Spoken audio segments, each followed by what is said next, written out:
Well, it was certainly the climb of a lifetime for Knoxville native Bryan Hill and blind veteran Lonnie Bedwell. And there were moments they were clinging to life on their journey to the peak of Mount Everest.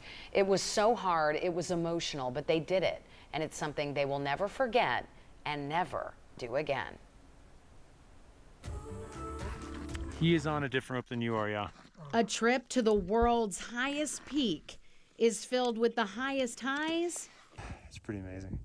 And the lowest lows.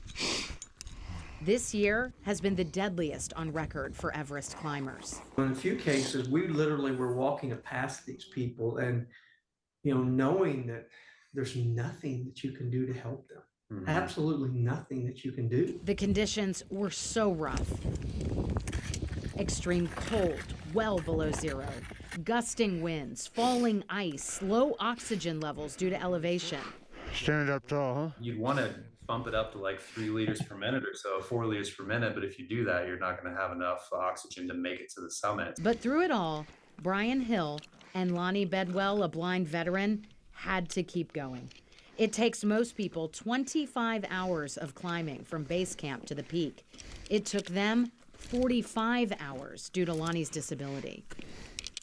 The patience these guys had to have, as I trudged up the mountain, because they're so much better shape than I am, physical. And every step, you can just see him. He's like grimacing. He's in pain. It's hard, but he's going to continue moving up. And I had no doubt that this guy was going to be able to push all the way there. There were so many challenges along the way. Lonnie struggled with his oxygen mask. Help me, please.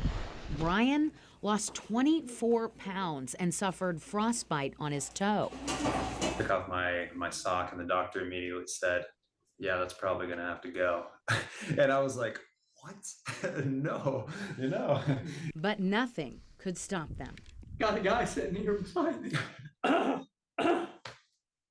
might lose a toe just so I could carry out this it's worth it. And when they finally reached the very top, the moment they worked so hard for, no one could see. It was snowing, it was windy and cold. We couldn't see anything. But they didn't have to see.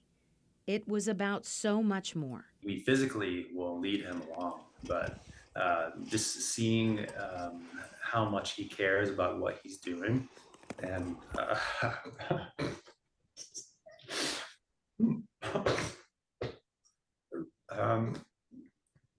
seeing how much he cares about the people and just like in this mountain, seeing how every step was so hard and so painful, but he just kept pushing. When I think of it in the terms of my life, a blind man alone cannot do what we just did. But together, we did it. And that's powerful. Just incredible. So powerful and so inspiring. I mean, truly. Lonnie's goal was to dedicate this to veterans who've served, to show them that they can really do anything they want to do if they put their mind to it. He's a motivational speaker.